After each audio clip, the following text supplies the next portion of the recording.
I was about 10 years old when my parents left Guatemala to come to the United States. They left me and my siblings in the care of our grandparents and uncles. 5 years later, my father returned to Guatemala to let us know that me and my siblings were going to be reunited with our mom. But we were going to travel undocumented through Mexico and cross the border undocumented through the United States because the process of visas takes forever and we just couldn't afford to wait any longer. About 2 days before we left Guatemala, a friend of my sister was 16 years old, so a friend of hers that was really close on age to her, she was a little bit older, announced that she wanted to tag along with us. And she say, when I asked her, why are you coming to the United States with us? She's like, well, really, I don't have any family here. I don't have a job here. And your sister is my best friend. So what better way for me to make the travel to the United States in search of a better opportunity than in the company of my best friend? And I thought about that for a minute, and I looked at my father and said, like, hey, can I bring some of my friends too? And my dad is like, what if we just leave you here behind? As you can tell, my father's temper was something to be talked about. So I decided not to say anything else. We started our journey a couple of days later, and we did cross the border undocumented from Guatemala to Mexico, which wasn't too complicated, just for the fact that we had to be quiet because Mexicans and Guatemalans speak different. So we had to be quiet most of a journey all the way through Mexico. It took us a couple of weeks to make it all the way through Mexico. And when we got to the Tijuana border, my father contacted a coyote, which is a person that helps you cross the border.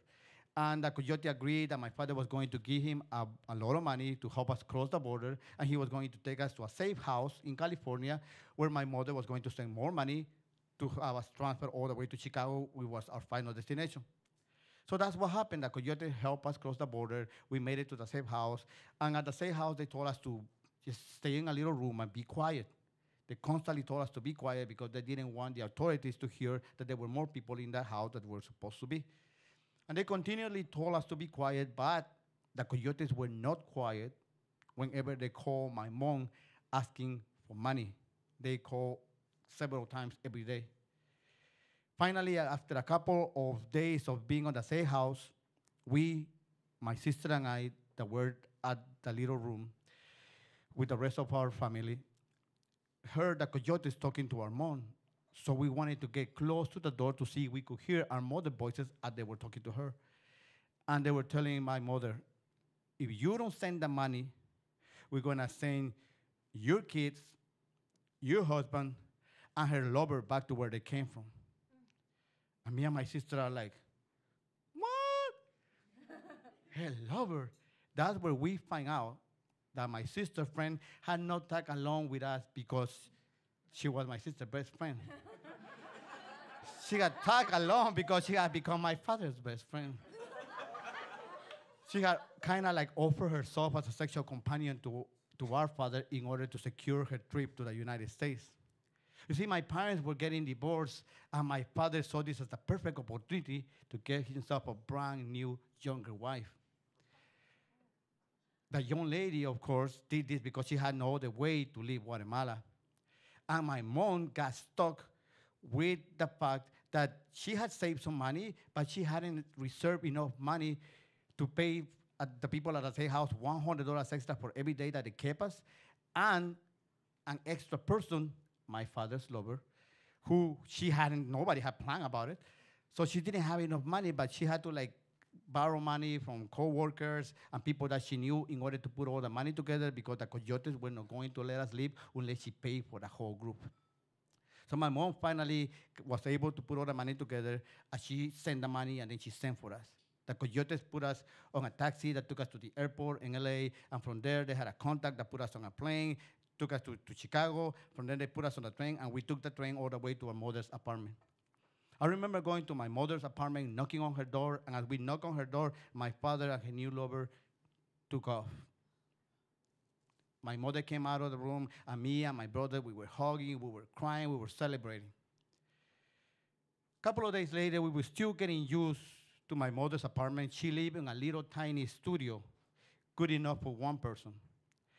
So my mother, my sister, and my younger brother, who was about 5 years old at the time, they all slept in one bed, on a one twin bed together.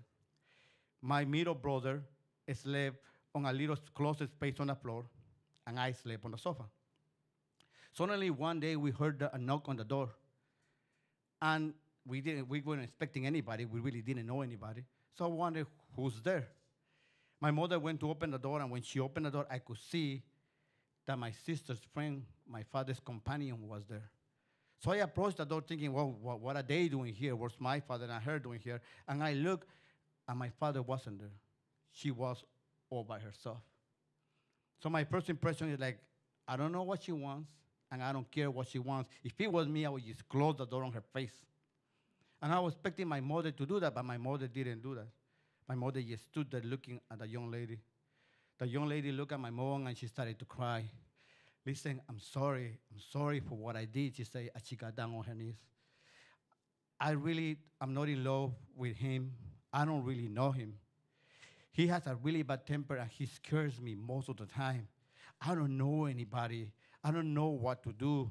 I'm sorry for what I did, but that was my only chance to get out of Guatemala. I needed to get out. I needed to find an opportunity to make a better life for myself. Please, please, please help me. My mother looked at her and said, Mujer, woman, you don't need to explain anything. I'm a woman. You're a woman. I know the things that we need to do. Come inside.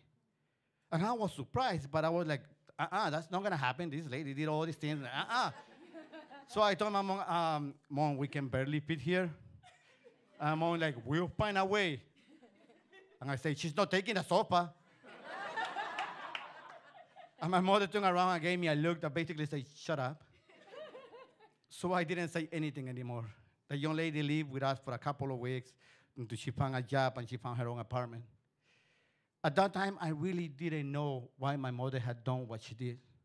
It wasn't until years later that I finally understood that my mother had wanted to teach us many things.